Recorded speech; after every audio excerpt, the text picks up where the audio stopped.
তো আল্লাহ তাআলা বলেন যদি প্রতিযোগিতা করতে হয় তো জান্নাতের প্রতিযোগিতা করো, দুনিয়ার প্রতিযোগিতা করো না। দুনিয়ার প্রতিযোগিতায় লাভ হবে না। আখিরাতের প্রতিযোগিতা করো। প্রতিযোগিতা মানেই হলো একজনকে ডিঙ্গাইয়া সামনে যাওয়ার চেষ্টা নাকি পিছনে যাওয়ার চেষ্টা। প্রতিযোগিতা মানেই তো সামনে এগিয়ে যাওয়ার চেষ্টা।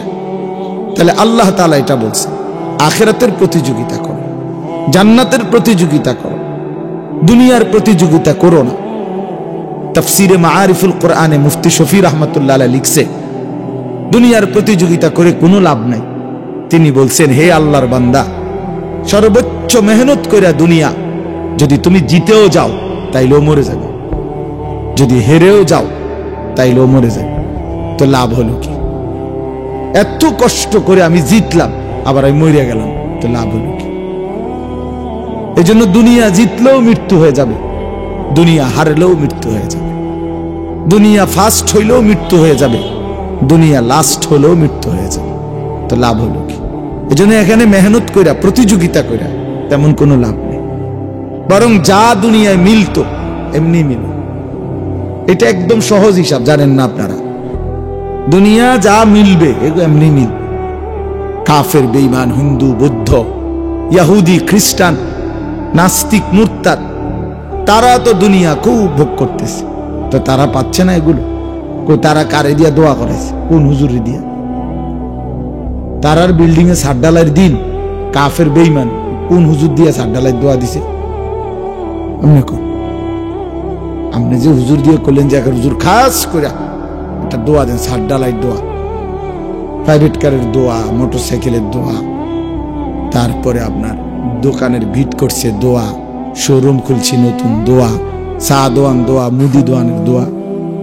হ্যাঁ, তো এগুলো বাকিদের কেমনে অর্জন হয়? তাহলে বাকিদের বোঝা গেল দুনিয়া এমনি মিলে যায়, দুনিয়া এমনি মিলে যায়। লান ইয়ামুতা নাফসান হাত্তা তাস্তাকমিলা রিজকাহা। নবী সাল্লাল্লাহু আলাইহি সাল্লাম বলেন কোন আত্মা, কোন প্রাণ মৃত্যুবরণ করবে না তার জন্য বরাদ্দকৃত রিজিক পূর্ণ না করে। যে লোকমা ভাত রিজিকে আছে এটা আপনার বাপেরও ক্ষমতা নাই, না খাইয়া কবরে যাইবেন। আপনার 14 গোষ্ঠীর ক্ষমতা, আপনার ভাত খেয়ে যাইত। যেটা আপনার রিজিকে নাই সেটা আপনি হাজার চেষ্টা করেও পাবেন না।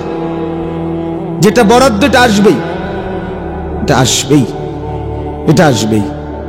আল্লাহ নবী সাল্লাল্লাহু আলাইহি সাল্লাম বলেন কি আশ্চর্য হাদিস, ইন্নার রিজকা লা ইয়াতলুবুল আবদা কামা ইয়াতলুবু আজালাহু।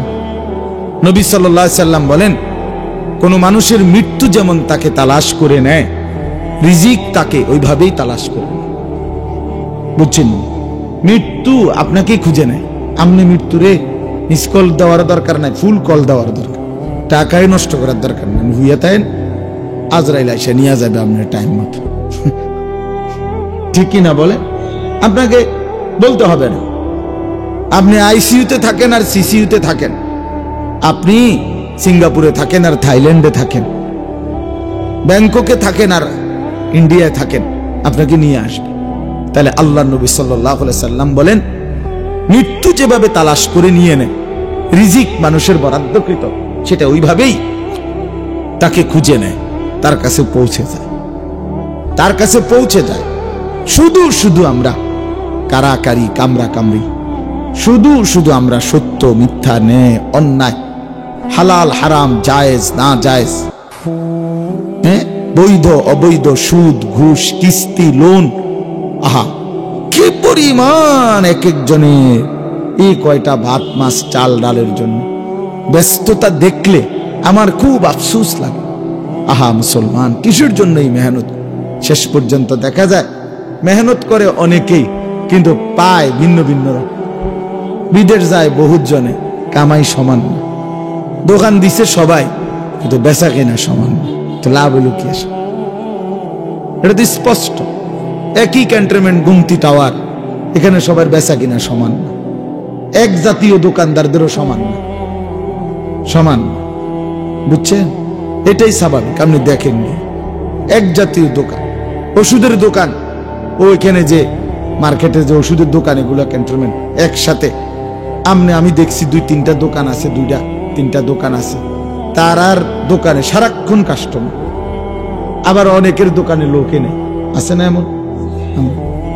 আমাদের সাবের বাজার আলহামদুলিল্লাহ আমাদের জুবাইর ভাইদের দোকান, যে ওই যে সুফিয়া মেডিকেল হল ফরিদপুরে, আলহামদুলিল্লাহ আমি দেখেন গিয়া ডাক্তার দেখানোর জন্য বেশি কষ্ট, ওষুধ লইতে কষ্ট ওইখানে।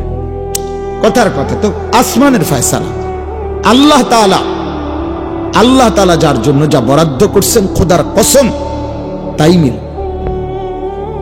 মিলে। অফিস সামাই রিজকুকুম ওয়া মা তুআদুন, আল্লাহ বলে বান্দা তোমাদের প্রত্যেকের রিজিক আসমানে, ওয়া মা তুআদুন, এবং তোমাদের জন্য যা কিছুর ফয়সালা ওয়াদা দুনিয়ায় দিব সব কিছুর সিদ্ধান্ত আসমানে হয়, আল্লাহর কাছে হয়, আল্লাহর কাছে। তো এই জন্য বললাম আল্লাহ তাআলা বলেন আখিরাতের প্রতিযোগিতা করো, জান্নাতের প্রতিযোগিতা করো, দুনিয়া না। তাহলে অতএব প্রতিযোগিতা মানে এগিয়ে যাওয়ার চেষ্টা। কোরআন শরীফে আছে লিমিসলি হাদা ফালিয়ামালিল আমিলুন, আল্লাহ বলেন এই জান্নাতের জন্য তোমাদের আমল করা উচিত। যদি কর্মই করতে হয়, যদি ঘামই ঝরাইতে হয়, যদি মেহনতি করতে হয়, যদি কঠোর পরিশ্রমী করতে হয়, আল্লাহ তাআলা বলেন জান্নাতের জন্য। দুনিয়ার জন্য এত ঘাম ঝরাইও না, দুনিয়ার জন্য এত পাগল হইও না, এগুলো হইয়া যাবে। সোফা এক সেট বানাইতে এত মিছা কথা কোন লাগে না? মিয়া এতটি টাকা সুদ খাইলেন, এত দিন ধরে মিথ্যুক, প্রত্যেক দিন ওজনে কম দেয়, ওজন বাটপারি সিটারি, কত রঙের কত ধান্দাবাজি কথা কয়, এরপরে গিয়ে 30 বছরের মাথায় এক সেট সোফা বানাইছে। এই গোড়ার ডিম বানাইতে বলে নিয়ে এতটি মিছা কথা করলেন, বেওকুফ মিয়া। তাহা মা আনজালনা আলাইকাল কুরআনা লিতাশকা, না বন্ধু, আল্লাহ তাআলা আমি আল্লাহ কোরআন আপনাকে বেইজ্জতি করার জন্য নাজিল করি না। ওই আহাম্মকরা বুঝে না, ওই বেওকুফরা বুঝে না, এই যে আপনার ভালোবাসার দাঁড়ানো, এ তো জানেই না। অনেকেই তো মনে করে আমরা হুজুররা, আলেমরা, দিনদাররা, ওদের জিন্দিগির মধ্যে মনে রসকস নাই, আরাম আয়েশ, ফুর্তি আনন্দ নাই। আমনে মানুষের বেডি চাইয়া ফুর্তি করন, বুঝি এটা ফুর্তি হলো বেটা। আরেক বেটার বেডি চাইয়া তুমি আরেক নর্তকীর নাচ দেখে তুমি ফুর্তি, এটা বুঝি ফুর্তি? এটা তো পাপ। এটা তো কি পাপ? তো পাপ আবার ফুর্তি হয় কেমন? এটা তো অন্যায়, এটা তো অশ্লীলতা, এটা তো অসভ্যতা, তো বেহায়াপনা, এত নগ্নতা, এত নোংরামি। এটা আনন্দ হয় কিভাবে? এটা আনন্দ হয় কিভাবে বলে? এটা তৃপ্তি হবে কেন বলে? এই জন্য কোনোভাবে কোন নাফরমান ইমানদারের সমপরিমাণ তো দূরে থাক, ইমানদার নেককারের লক্ষ কোটি পরিমাণ তৃপ্তি, আনন্দ, স্বস্তি দুনিয়াতেও কশ্চিনকালে লাভ করতে পারে না। না, সে কোনোভাবেই না। এটা আনন্দ হবে কেন? এটা অপরাধ, যেটা পাপ। তোমার নাকে গন্ধ নাই, এই জন্য তোমার কাছে দুর্গন্ধও লাগে না। তোমার ইহসাস নাই, অনুভূতি নাই, তুমি হায়া লজ্জাশীন, এই জন্য তুমি নাচ গান, নাটক, সিনেমা, পরের মেয়ের সাথে দেখা চলা, এইটার মধ্যে তুমি মনে করতেছো তৃপ্তি, এটার মধ্যে তুমি মনে করছো। মূলত কত হয়েছে, তোমার নাকে কোনো ঘ্রাণে নাই, দুর্গন্ধ তোমার নাকে লাগে না, অপরিচ্ছন্ন অপবিত্রতা তোমার নাকে বাজে না। ইমানদারের নাকে ঘ্রাণ আছে, সে বোঝে এটা হারাম, সে বোঝে এটা হারাম। এজন্য বাপ এটা বোঝা উচিত। কোন নাফরমান বুদ্ধিমান হয় না। আমরা মিথ্যা কথা সুন্দর করে গুছায় বলতে পারলে তারে বলে চালাক। হেতে চালাক, হেতে 100 গ্রাম কম দিয়া 1 কেজি বেচ চালাই তারে, মাশাআল্লাহ, হেতে চালাক, হেতে চালাক। হেতে কমলা ফসা দিয়া ডর্জন বেচ চালায়, হে চালাক, হে বুঝি চালাক। হে তো বাটপার, হে তো মিথ্যুক। তো বাটপার তো বাটপারে না, হে চালাক হইল কেমন? সিটার তো সিটার, সে চালাক হলো কোথায় বলেন? পাপী আবার চালাক হয় কেন? অপরাধী চালাক হয় কেন? পৃথিবীর কোন ডিকশনারিতে চালাকের পরিচয়ের মধ্যে কোথায় তুমি দেখান? আমনে একটা ডিকশনারি দেখান, অভিধান, বাংলা, ইংরেজি, কোন ভাষায় কোন অভিধানের মধ্যে লিখছে যে চালাক বলা হয় তাকে, মিথ্যা কলা সুন্দর বলে যে, এটা লিখছে কোথাও? যে বাটফার রে কয় চালাক, সিটার রে কয় চালাক, সুদখুরকে বলে চালাক, ঘুষখুরকে বলে চালাক, বেহায়া নারীকে বলে চালাক, মদখোর, গাঁজাখোর, ফুট্টাখোর, বাবাখোর, ডাইলখোর, ইয়াবাখোর, হারামখোর, এই নাফরমানকে চালাক বলে। এটা কোথায় লিখছে? কে সিদ্ধান্ত দিল এটা?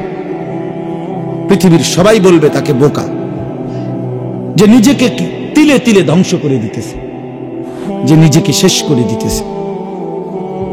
মদের বোতলে নিজেরে শেষ করে দিছে, নারীর আড্ডায় নিজেকে শেষ করে দিছে, জিনা ব্যভিচারের নগ্নতায় নিজেকে শেষ করে দিছে, উলঙ্গ ছবি আর নর্তকী দেখতে দেখতে শরীর, স্বাস্থ্য, জীবন, যৌবন, রুচি, বিবেক সব শেষ করে হাইওয়ান, জানোয়ার, কুকুর, বিড়ালের মতো জিন্দেগি কাটাইতেছে। আপনি দেখেন প্রত্যেকটা অপরাধী, জঘন্য অপরাধী যেগুলো, এগুলো একাকিত্ব পছন্দ করে, যেগুলো মদখোর, নেশাখোর, গাঁজাখোর, যে সমস্ত ছেলে পেলে চরিত্রহীন, অবৈধ, হারাম কাজের সাথে সম্পৃক্ত, জিনা করে, ব্যভিচার করে, এগুলো একাকী পছন্দ করে, একাকী থাকে, আলগা থাকতে চায়, আলগা সব সময়। দেখবে এরা মানুষের সাথে মিশতে পারে না, পাপী যে, অভিশপ্ত যে, লানত যে তার উপরে, এই জন্য সবসময় সিফা সাফা কোনা কানে টোকায়, সবসময় আড়াল খোঁজে, কারণ তার অপরাধের জন্য আড়াল দরকার, তার অন্যায়ের জন্য আড়াল দরকার। এই জন্য বাপ, আমি আপনাদের কাছে এই কথাটা প্রথম এটাই বুঝাইলাম, আখিরাতের প্রতিযোগিতা করেন। ওই যে সামনে আগানোর কথা বলতে গিয়ে এতগুলো কথা বলছি, হ্যাঁ, আল্লাহর জন্য আগাবেন, আখিরাতের জন্য আগাবেন, পরকালের জন্য আগান, বরকত হবে, এতে বরকত হবে। পরকালকে ফিকির করেন। আপনি স্বীকার করলেও আখিরাত নিশ্চিত, আপনি অস্বীকার করলেও আখিরাত নিশ্চিত। কোরআন শরীফে আল্লাহ তাআলা প্রত্যেকটা অপরাধ থেকে বান্দাকে ফেরাবার জন্য আখিরাতকে মনে করাইছে। বিশ্বাস করেন, কোরআন শরীফে আছে, আল্লাহ তাআলা বলছে ওয়াইলুল লিল মুতাফফিফিন, তোমরা যারা মানুষকে ওজনে কম দাও তোমাদের জন্য জাহান্নাম। আল্লাযীনা ইযা তালু আলান নাসি ইস্তাওফুন, আল্লাহ বলেন এরা এমন নাফরমান যে এরা নিজে যখন নেয় তখন পূর্ণ নেয়, ওয়া ইযা কালুহুম আও ওয়াজানুহুম ইউখসিরুন, কিন্তু অন্যকে যখন দেয় তখন কমায় দেয়। নিজে নিলে 60টায় এক হালি, মানুষেরে দিলে আরেকজনরে দিলে 3টায় এক হালি। কি ও ভাই 3টা দিয়ে দিলেন? ও ভাই খেয়াল ছুটে গেছে, বাটফারে কয় খেয়াল বলে ছুটে গেছে। আপনি জিজ্ঞাসা করবেন যে ভাই 5টা দিলেন না বলে, না গো এত পাগল না, পাগল হলো এত পাগল ভাববেন না, 3টা পর্যন্ত পাগল হয় কিন্তু 5টা দিয়ে পাগল হয় না। তাহলে এই মূলত বেখেয়াল নাকি ধোকাবাজ? ধোকাবাজ।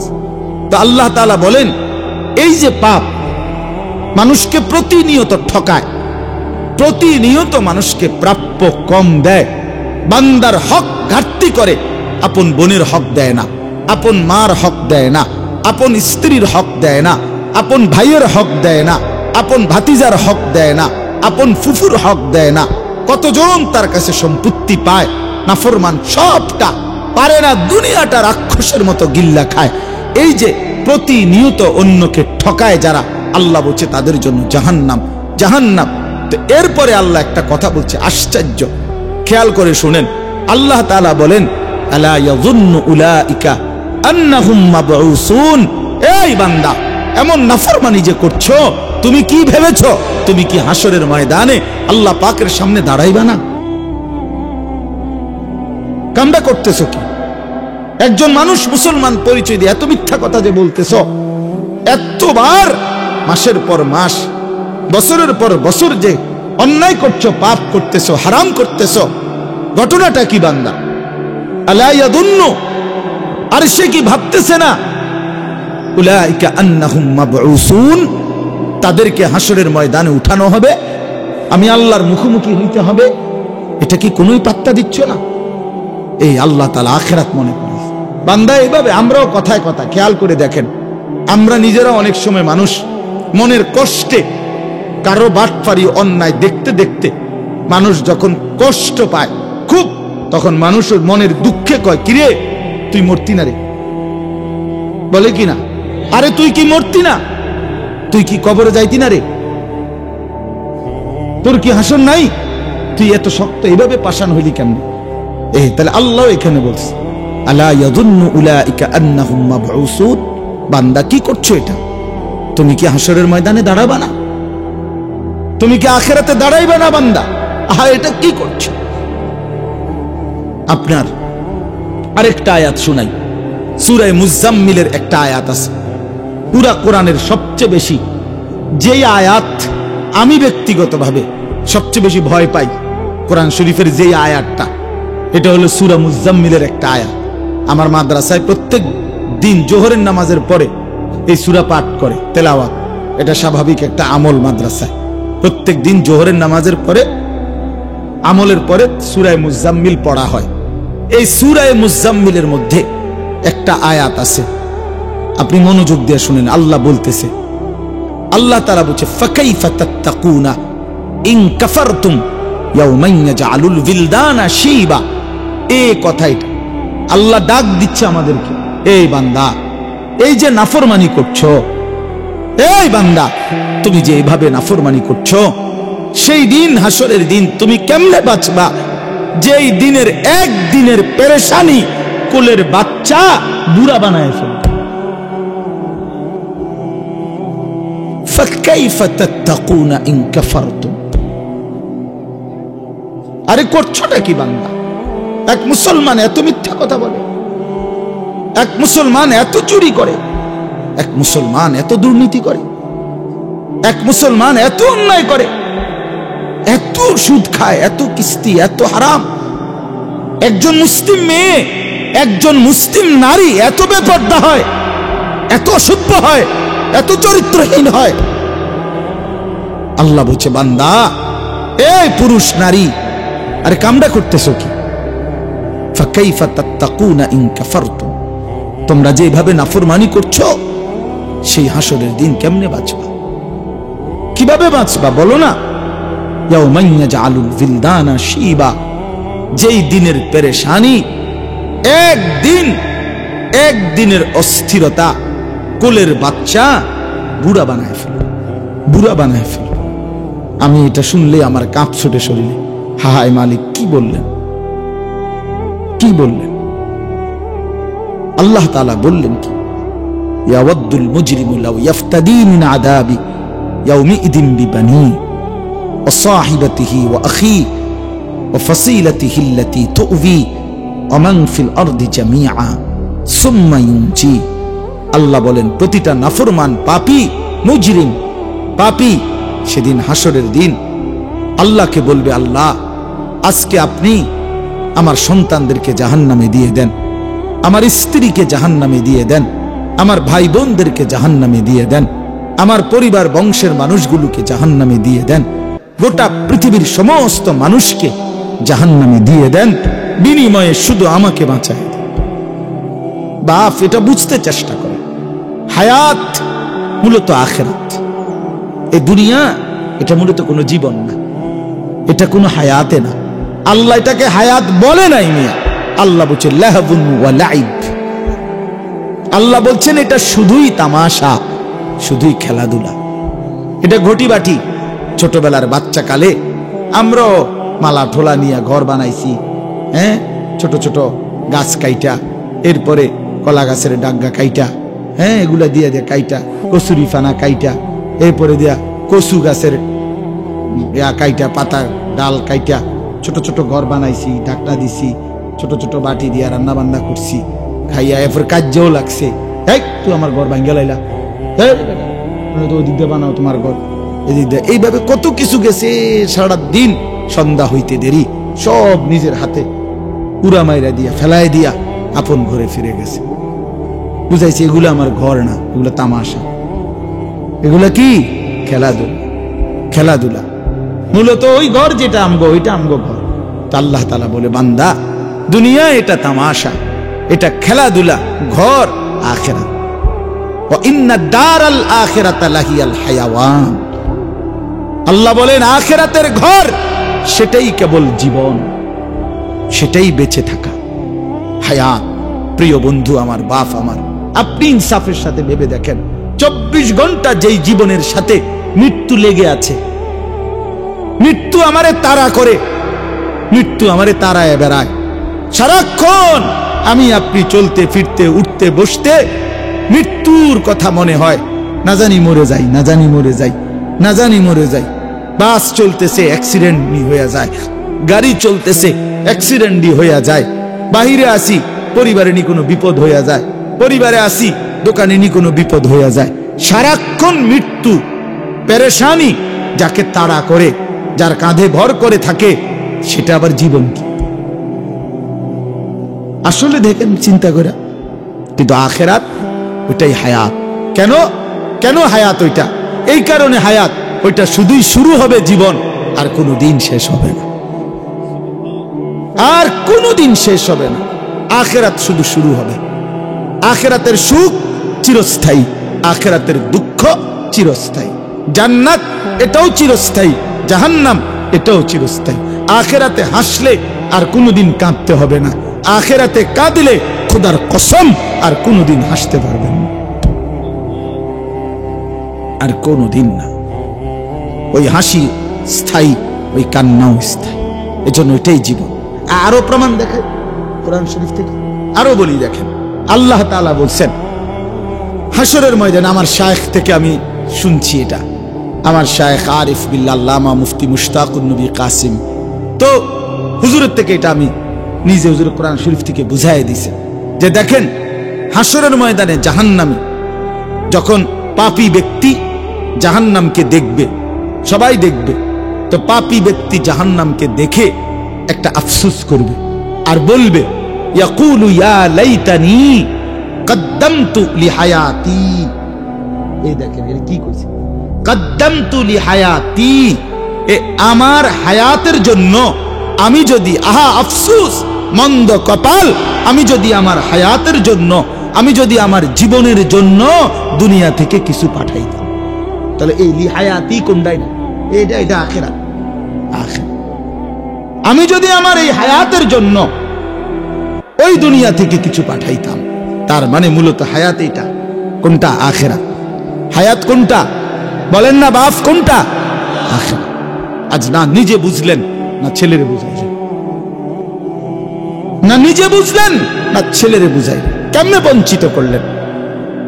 মাও বেপর্দা, মেয়েও বেপর্দা, বাবাও বিড়ি সিগারেট খান, ছেলেও মদ জুয়ায় আসক্ত, তো না নিজে ফিরলেন, না সন্তানকে ফিরাইলেন।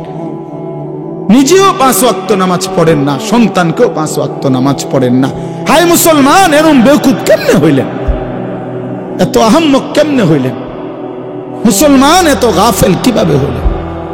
আপনিও মিথ্যা বলেন, সন্তানরও মিথ্যা শিখাইলেন। আপনিও হারাম রোজগার করেন, সুদের টাকা, ঘুষের টাকা, কিস্তির টাকা, ওজনে কম দেওয়া সন্তানকেও সেই হারামের রোজগারের মধ্যে লাগাই দিলেন। মানুষের শুনাইলেন, ছেলে এই করে, সেই করে, ছেলে ওটা করে, সেটা করে। এসব শুদ্ধ মাইরে লাভ কি? আখেরাতে ফিডাও তো শুদ্ধ ফিডা দিব, যারা শুদ্ধ তাকে ফিডাও তো শুদ্ধ, পরিষ্কার ফিডা। কথা বুঝছেন? হ্যাঁ, শক্ত ফিডা দিবে, শক্ত। ফায়াউমা ইদিল্লা ইউআযযিবু আযাবাহু আহাদ। আল্লাহ বলছে, নাফরমান মনে রাখিস, আমি আল্লাহ হাসরের ময়দানে যে আযাব দেব, এই নাফরমান, এমন আযাব তোকে কোনো দিন কেউ দিবে না। ওয়ালা ইউথিকু ওয়াতাকাহু আহাদ। আল্লাহ বলে, নাফরমান বান্দা, হাসরের ময়দানে আমার মতো আমার ফেরেশতারা তোমাকে যেভাবে বাঁধবে, এমন বাঁধা তোমাকে আর কেউ বাঁধবে না। এই জন্য বাপ, চলেন, জিন্দেগির মূল ফিকির আখিরাত। আপনারা যদি আমাদেরকে বলেন, এই মোল্লা মুন্সি হুজুররা, কিছু হুজুর আছে শুধুই কেবল আসমানের উপরে আর মাটির নিচের কথা বলে, এইগুলো নিয়েই পড়ে থাকে। ভাই আমি এগুলো নিয়েই পড়ে, এই ডাক্তার শওকত দাঁতের চিকিৎসা ছাড়া আর কিচ্ছু জানে না। আপনি দেখেন, কই শওকত ভাই, কই? জিজ্ঞাসা করে দেখেন। ডাক্তার মিজান আপনার বাচ্চাদের চিকিৎসা ছাড়া অন্য কিছু করে না, সারাদিন ফুলানের চিকিৎসা করে। ওনার এনে গেলে সারাক্ষণ কে কে কে আওয়াজ শোনা যায় ওইখানে, আপনি দেখেন গিয়ে। তাহলে দুনিয়াতে তো এটাই সিস্টেম মিয়া, যার যেটা জিম্মাদারি সে নিছে সে তো ওইটা নিয়েই ফিকির করবে, এটা নিয়েই ফিকির করবে। আমাদেরকে তো আল্লাহ তাআলা বলছেই ইলম দান করলাম আমার বান্দাদেরকে, ওয়ালিউনদিরু কওমাহুম ইজা রাজাউ ইলাইহিম। এই বাপ, কোরআন শরীফের আয়াত, আল্লাহ বলছে ইলমের মাকসাদ কি, কোরআন সুন্নাহর জ্ঞান শিখার উদ্দেশ্য কি, আমনে কিছু বললে হবে না। আল্লাহ কোরআনে ভাঙ্গা বলে দিছে, দায়িত্ব হইল তোমরা ইলম অর্জন করে গভীর জ্ঞান হাসিল করে নিজ এলাকায় মহল্লায় জনসাধারণের মাঝে যখন ফিরে আসবা তখন তোমরা তাদেরকে আল্লাহর ভয়, কবরের ভয়, আখিরাতের ভয়, জাহান্নামের ভয় দেখাইবা, যেন তারা লাআল্লাহুম ইয়াহজারুন, যেন তারা ভয় পায়, আখিরাত শিখে, পরকাল শিখে, জাহান্নাম থেকে বাঁচতে শিখে, জান্নাতের আশা করতে শিখে। এটা আল্লাহ দায়িত্ব দিয়েছেন কোরআন। আল্লাহ আমারে কয় নাই যে এলেম শিখে সিএনজি কেমনে চালায় এটা বুঝাও, অটো কেমনে চালায় এইটা বুঝাও, দোকানদারি কেমনে করে এইটা বুঝাও, এটা আমারে বলে নাই। তো বললে আমি এটা ফাইলে এটা ফাটতাম না কেন? কথা বলেন না কেন? আমি যদি এটা বুঝাইতে পারি তো এটা বুঝাইতে পারতাম না কেন? আমি ওইটারও প্র্যাকটিস করলে পারবো না বুঝাইতে? কথা বলে, একটা মুদি দোকান কিভাবে সাজাবেন, বদনা রাখবেন কোথায়, লোডা রাখবেন কোন জায়গায়, বালতি রাখবেন কোন হান দিয়া, পেঁয়াজ থিবেন কোন হান দিয়া, আলু থিবেন কোন হান দিয়া, এটা আমি বুঝাইতে পারতাম না। না বুঝানোর কি আছে? আমি 2 দিন দোকানদারি করলেই তো হলো, না বুঝার কি? এই জন্য বাপ, আমাদের জিম্মাদারি এটা। আপনার পছন্দ হোক বা না হোক, আপনার গায়ে লাগুক কিংবা পিঠে লাগুক, আপনার কলজাত লাগুক নলে আড্ডিত লাগুক, জিম্মাদারি আমাদের আখিরাত, পরকাল বুঝানো, এটাই আমাদের দায়িত্ব। নবী সাল্লাল্লাহু আলাইহি সাল্লামের প্রথম দায়িত্ব, যেদিন প্রথম আল্লাহ তাআলা নবীজিকে মানুষের কাছে ডাকতে বলছেন, প্রথম তো ইকরা বিসমি রাব্বিকাল্লাযী খালাক, এই আয়াত নাজিল করছেন। এখানে কোনো দায়িত্ব দেয় নাই, বলছে আল্লাহর কোরআন পড়েন, আল্লাহর নাম নেন। কিন্তু মানুষের জন্য যখন কাজ দিছে নবীজিকে, দ্বিতীয়বারে নাজিলকৃত কোরআনের আয়াত হলো ইয়া আইয়ুহাল মুদ্দাসসির, হে চাদর পরা বন্ধু নবী, কুম, ওঠেন, ফাআনদির, এই যে কোরআন শরীফের আয়াত, ফাআনদির। নবীজির প্রথম দায়িত্ব আল্লাহ বলছে আপনি মানুষকে আল্লাহর ভয় দেখান, আখিরাতের ভয় দেখান, হ্যাঁ, জাহান্নামের ভয় দেখান। আল্লাহ বলছে ওয়ানদির আশিরাতাকাল আকরাবিন, আপনার নিকটতম আত্মীয় স্বজনদেরকে আখিরাতের ভয় দেখান। লিতুনদিরা উম্মাল কুরা ওয়া মান হাওলাহা, পুরা মক্কাবাসী তার আশপাশের মানুষকে আপনি আখিরাতের ভয় দেখান, ভয় দেখান। তাহলে নবীর যে জিম্মাদারি, নবীর ওয়ারিস উলামায়ে কেরামের সেই জিম্মাদারি। আপনি রাসূলুল্লাহ সাল্লাল্লাহু আলাইহি সাল্লামের জিন্দেগি স্টাডি করেন, তার জিম্মাদারি কি ছিল, তার দায়িত্ব কি ছিল। আপনার আখিরাতের কথা বললে, পরকালের কথা বললে আপনারা আমাদেরকে বলেন আমরা সংকীর্ণ। না, আপনি উদার, আপনি বেড়াও চান, বেড়িও চান, নাচও দেখেন, গানও দেখেন, হ্যাঁ, আপনি নাটকও দেখেন, সিনেমাও দেখেন, আপনি খুব উদার, আমরা সংকীর্ণ। আল্লাহ যেন আরো সংকীর্ণ বানায় দেন। আপনি দোয়া করে দেন আমার লাগিয়া, যেন আমার জন্য দুনিয়া আমি যেন নাফরমানি থেকে বাঁচতে পারি, আল্লাহর আখিরাত প্রশস্ত জান্নাত যেন পাইতে পারি, প্রশস্ত জায়গা সেখানে। দুনিয়া ছোটই, দুনিয়া কোনো রকম হইলেই চলে, ऐसे रहे या वैसे रहे, वहां देखना फिर कैसे रहे। সেখানে দেখার বিষয়, আখিরাত মূল বিষয়, আখিরাত মূল বিষয়। আবারও বলছি, আমার জন্য আপনার জন্য আখিরাত মূল বিষয়। আজ আমরা মুসলমান, আজ আমরা স্ত্রী সন্তান ছেলে মেয়ের জীবনে, নিজের জীবনে বেমালুম আখিরাত ভুলে গেছি, আখিরাত ভুলে গেছি। কাল্লা বাল তুহিব্বুনাল আজিলা ওয়া তাদারুনাল আখিরাহ। আল্লাহ বলছে হায় বান্দা, করছোটা কি? তোমরা কেবল নগদ দুনিয়াটাকেই ভালোবেসে ফেলছো, অথচ আখিরাতকে ছেড়েই দিয়েছো, ছেড়েই দিয়েছো। বাল তুসিরুনাল হায়াতাদ দুনিয়া ওয়াল আখিরাতু খায়রুন ওয়া আবকা। আল্লাহ বলে তোমরা দুনিয়ার জীবন প্রাধান্য দিচ্ছ, অথচ শুনো বান্দা, আখিরাতি হচ্ছে উত্তম, আখিরাতি হচ্ছে স্থায়ী। কতভাবে বলছে কথা, এটা বিশ্বাস করেন। কোরআন শরীফের 3 ভাগের 2 ভাগ, 2/3 আয়াত আখিরাত, পরকাল। এ কবর, হাসর, মিজান, ফুলসিরাত, জান্নাত, জাহান্নাম, আখিরাত, কিয়ামত, ইসরাফিলের ফুঁ, পৃথিবীর ধ্বংস হবে। এ কথাই দি বারবার বারবার কোরআন। ইজা সামাউন ফাতারাত, ইজা সামাউন শাক্কাত, ইজা শামসু কুব্বিরাত, লা উকসিমু বিয়াউমিল কিয়ামা, ইজা ওয়াকাআতিল ওয়াকিআ।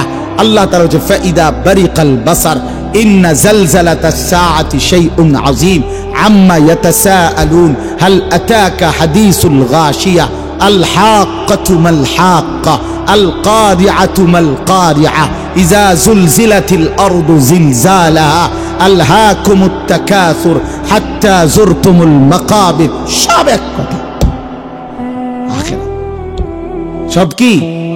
তো মালিক এতবার বললেন কেন? আল্লাহ এতবার বললেন কেন? ঘুরে ঘুরে বলছে বারবার বারবার বারবার বারবার বারবার, পৃথিবী রাখবো না। কাল্লা ইদা দুঃখাতিল আরদু দাক্কান দাক্কা, ইদা রাজ্জাতিল আরদু রাজ্জান রাজ্জা, অবুসাতিল জিবালু বাসসা, ইয়াউমা ইয়াকুনুন নাসু কাল ফারাশিল মাবসুস, ওয়া তাকুনুল জিবালু কাল ইহনিল মানফুশ। এভাবে বারবার সব ভাঙা ফেলবো বান্দা, চুর চুর করে ফেলবো। আসমান ভেঙে যাবে, জমিন রেজা রেজা হবে, পাহাড় তুলার মতো উঠতে থাকবে, সাগর নদীর পানি সব শুকায় যাবে, গোটা কায়নাত দারহাম বারহাম তসমস করে ফেলবো, তসমস করে ফেলবো। তুমিও থাকবা না, দুনিয়াও থাকবে না। কিত্তা হুদা দৌড়াও, কি ফায়দা, কি ফায়দা? এই জন্য নওজোয়ান ভাই, ফিরে আসো আল্লাহর দিকে। নারীর ওই চেহারাতে সুখ নাই, মোবাইলের ওই নর্তকীতে সুখ নাই, উলঙ্গ ওই ছবিতে সুখ নাই, জিনা ব্যভিচারের দৃশ্যের মধ্যে সুখ নাই, পরের নারী দেখে তৃপ্তি হয় না। হালাল স্ত্রীর জন্য অপেক্ষা করো, সুখ মিলবে, তৃপ্তি মিলবে, সুকুন মিলবে, ভালোবাসা মিলবে, রহমত মিলবে, মায়া মিলবে। আল্লাহর ওয়াদা। আল্লাহ বলেন আমি যাকে হালাল স্ত্রী হিসেবে তোমাকে দেব, তার কাছ থেকে তুমি তিনটা জিনিস পাইবা। এক নাম্বার সুকুন, হৃদয়ের প্রশান্তি। দুই নাম্বার মাওয়াদ্দাতান, ভালোবাসা। তিন নাম্বার রাহমাতান, দয়া মায়া। দয়া মায়া, সে তোমার দিল শান্ত করবে, সে তোমাকে ভালোবাসা দিবে, সে তোমাকে দয়া মায়া করবে,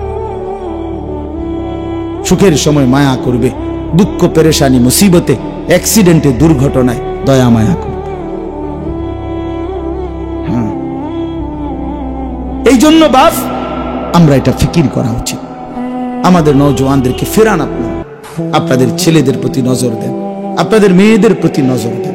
ছেলেটা সারাদিনে নামাজ পড়ে না, আপনি কেমনে মেনে নিচ্ছেন? কীর্তন বিল্ডিং করতে গেছে, আরে ইট বালু ভাঙা ফেলেন, এগুলো কোন নাফরমানের জন্য এই ঘর বানাচ্ছে? একটার পর একটা বিল্ডিং ছাদ দিতেছেন, একটার পর একটা ঘর ফার্নিচার। আরে কারে দেখেন? মানুষে দেখে লাভ কি? মানুষে কতক্ষণ দেখে এগুলো? কার বিল্ডিং কে ছায়া তায়া সারাদিন? কার সোফা কে দেখে? কার ডিজাইন কে দেখে?